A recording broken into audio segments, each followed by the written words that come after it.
HarperCollins presents Trial by Execution, Book 3 of the DCI Winters series by T.M.E. Walsh. Read by Helen Keeley. There, but for the grace of God, go I. Prologue. Her face felt like it was on fire. She remembered the first cut of the knife. It had felt like her skin was being ripped over her cheeks and salt poured over the tender flesh beneath. She remembered she couldn't scream.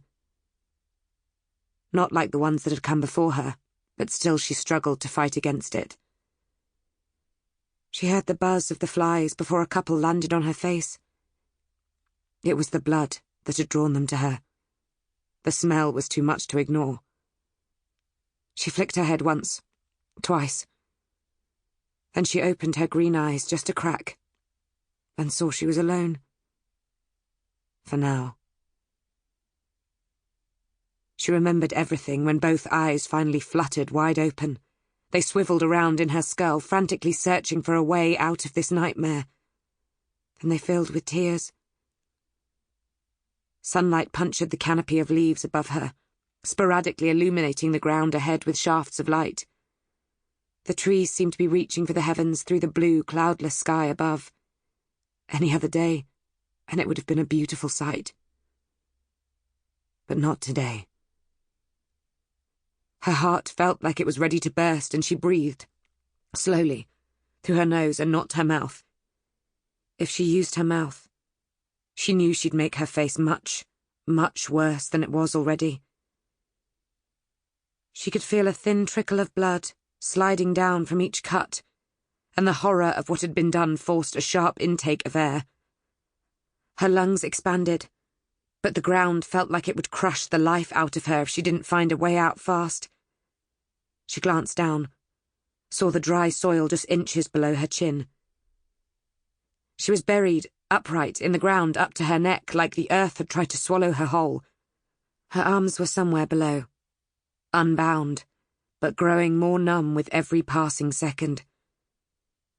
She had cried for answers. Why? Why her? To the one who had laughed when she had begged for her life. The one who had laughed as the soil was filled in around her after she'd dropped into the hole that had been made especially for her.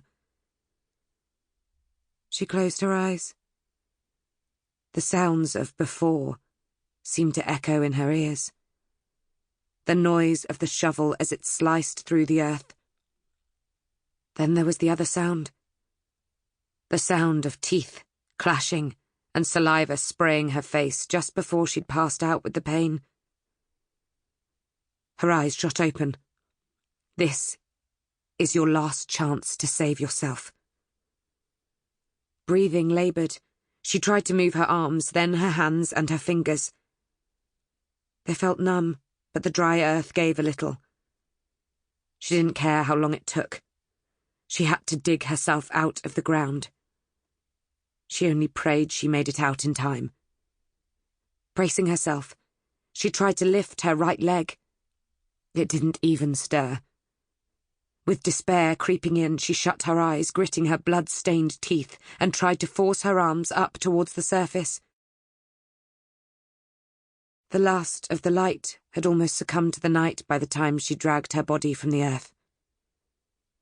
It had taken her hours, clawing her way out, barely stopping despite exhaustion creeping in. Breathless, covered in mud and with spasms rippling through her body, she pushed herself onto all fours. She pulled herself to her feet, bent double, hands resting on her knees as she tried to catch her breath. Her head hung heavy between her legs. Her long hair was drenched with sweat and strands were glued to her face.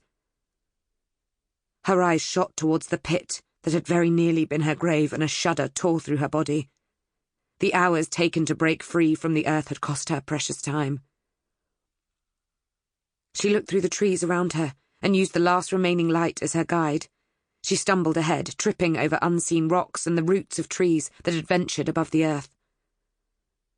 Soon she saw a clearing beyond that led towards fields, and off in the distance Sample complete. Ready to continue?